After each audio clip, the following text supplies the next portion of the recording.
Today we are going to do question number 3 of exercise 5.3 arithmetic progressions.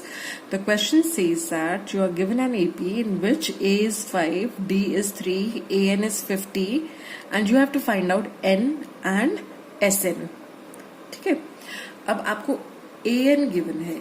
We know that AN is 50. Now applying the formula for AN का formula क्या होता है? A1 plus n minus 1 into D. So this is equal to 50. A1 is the first term, which is 5 plus n minus 1. D कितना दिया हुआ हमें? 3. So this is equal to 50. So n minus 1 into 3 is equal to 50 minus 5. ये plus 5 जब equal to के दूसरी तरफ आ जाएगा तो क्या हो जाएगा? -5. So you have n minus 1 into 3 is equal to 45. So n minus 1 is equal to 45 upon 3 which is equal to 15. So हमारा n कितना आ जाएगा? 15 plus 1 which is equal to 16. हमें n फाइंड आउट करना था और क्या फाइंड आउट करना था? Sn, है ना. अब Sn फाइंड आउट करने के लिए वी नो टू फॉर्मूलाज. एक है n/2 into 2a1 plus n minus 1 into D और दूसरा फॉर्मूला है when you know the first and the last term. तो उस केस में जो हम फॉर्मूला यूज करते हैं वो है Sn is equal to n/2 into the sum of first and the last term. अब यहाँ पर आप दोनों फॉर्मूलाज लगा सकते हैं जो भी आपका मन करे, लेकिन आपके पास यहाँ पर फर्स्ट और लास्ट टर्म भी है तो हम वो वाला फॉर्मूला भी अप्लाई कर सकते हैं. तो let us apply that formula. So Sn is equal to n/2 into the sum of first and the last term. यहाँ पर फर्स्ट टर्म हमने क्या लिया? A1 is the first term and L is the last term, और you can also call this as n/2 into A1 plus AN. ठीक है. So this is equal to n कितना आया हमारा? 16. तो n/2 is 16/2 into A1. A1 is the first term which is 5 and L is the last term which is 50. So this is equal to 16/2 is 8 into 55. तो 8 into 55 हमारा होता है 440. तो आपको इस क्वेश्चन में दो चीजें फाइंड आउट करनी थी. You had to find out n and Sn. तो हमने n भी फाइंड आउट कर लिया. We found the value of n to be 16 and Sn is 440. Now the second part says that given A is equal to 7 and A13 is equal to 35, you have to find out D and S13. यहाँ पर आपको N जो दिया हुआ है, N की value is 13, S13 find out करना है और आपको A13 गिवन है, the last term is given, है ना. And you have to find out D. तो आपको जो दो चीजें फाइंड आउट करनी है वो है D एंड S13. और आपको गिवन क्या क्या है?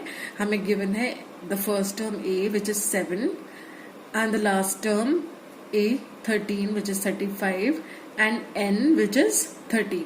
N कितनी टर्म्स है यहाँ पर? 13 टर्म्स है. ठीक है. और हमें फाइंड आउट करना है D एंड S13. अब आपको पता है D is a common difference between any two consecutive terms. ठीक है. अब यहाँ पे हमें नोन क्या है? A13 is 35. अब AN का अगर हम फॉर्मूला अप्लाई करते हैं, AN is a general term, तो AN का फॉर्मूला अप्लाई करने पे हमें मिलता है this is equal to A1 plus n minus 1 into D. Applying this formula on A13 हमें मिलेगा A1. अब n की जगह हम क्या पुट करें? 13. तो A13 is equal to A1 plus 13 minus 1 into D plus 13 minus 1 into D. So this is equal to 35. अब A1 हमारा कितना है? 7. तो A1 की जगह हमने क्या पुट किया? 7 plus 13 minus 1 is 12 into D is 35. So 12D is equal to 35 minus 7. So 12D is equal to, how much is this? 35 minus 7 is 28. So D is 28 upon 12. 28 upon 12 कितना आता है हमारा? We can cancel it out. Cancel करने पे हमारे पास आ जाएगा 14 upon 6 which is further equal to 7 upon 3. तो D हमारा है 7 upon 3. अब S13 क्या होगा? S13 is n by 2 into the sum of first and the last term. So this is, अब n की वैल्यू क्या है? 13. तो हमारे पास आया 13 upon 2 into a1. The first term is 7 and the last term is 35. So this is 13 upon 2. 35 plus 7 is 42. So this is equal to 13 into 21.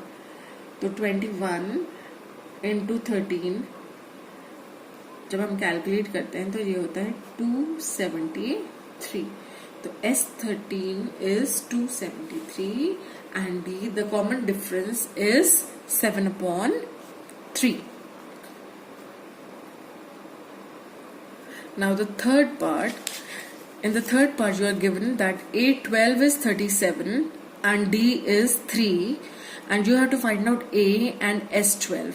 तो यहाँ पर आपको तीन चीजें जो गिवन है वो है A12 और आपको S12 निकालना है ना. तो that means A12 is the last term.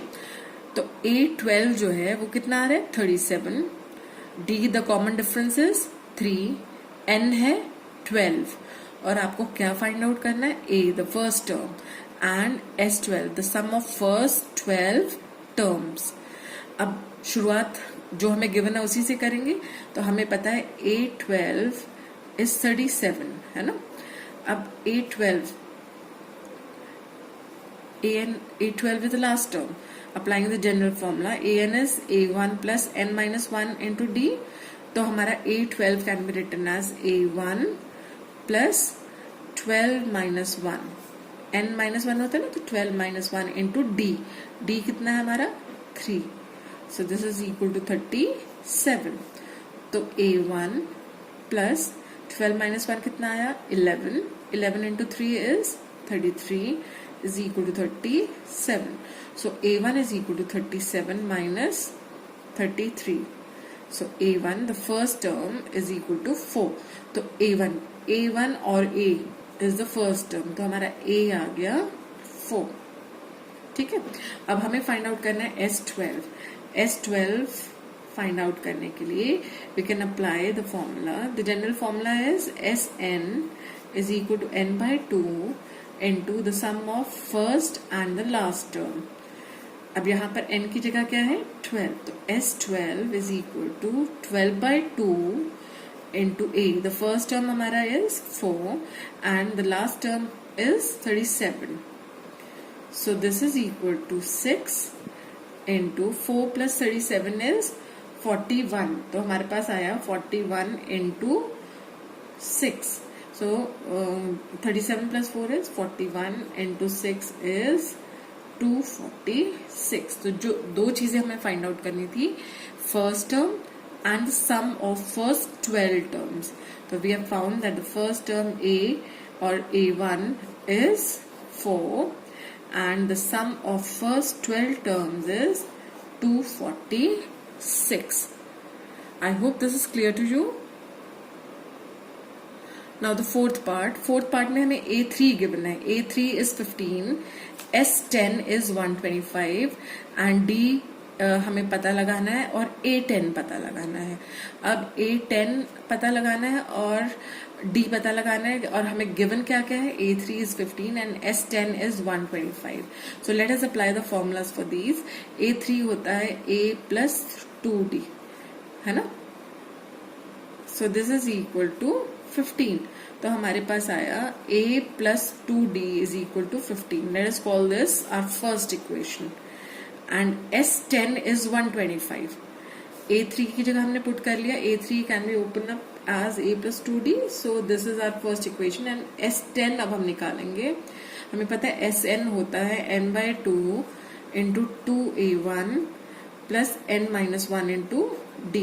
तो जब हम S10 की बात कर रहे हैं तो n की जगह हमारे पास है 10. So this is 10/2 into 2a plus 10 minus 1 9d. d हमें पता लगाना है तो इसको ऐसे ही रहने देते हैं. अब S10 की वैल्यू हमें कितनी गिवन है 125. So this is equal to 10/2 is 5 into 2a plus 9d. So जब 5 इक्वल टू की दूसरी तरफ आप लेकर आएंगे तो this will be equal to 125/5 is equal to 2a plus 9d. So 2a plus 9d is equal to 25. Let this be the second equation. तो हमारे पास अब दो इक्वेशंस हैं. a plus 2d is equal to 15 और second equation है 2a plus 9d is equal to 25. Now let us use the method of elimination. Eliminate करने के लिए हम क्या करते हैं, a को मल्टीप्लाई करते हैं with let us multiply the first equation with 2. First equation को 2 से मल्टीप्लाई करने पे आपको मिला 2a plus 4d is equal to 30 और आपकी सेकेंड इक्वेशन हम एज इट इज ले लेते हैं. So this is equal to 25. So now let us subtract the first second equation from the first equation. तो ये कैंसिल हो गया. 4d minus 9d is minus 5d. This is equal to 5. That means d is equal to 5 upon minus 5 which is minus 1. ठीक है, तो आपके पास d आया -1. अब आपको क्या निकालना है, a10. d आपको निकालना था, d आपने पता लगा लिया which is -1. a10 के लिए we know that a10 can be written as a plus 9d.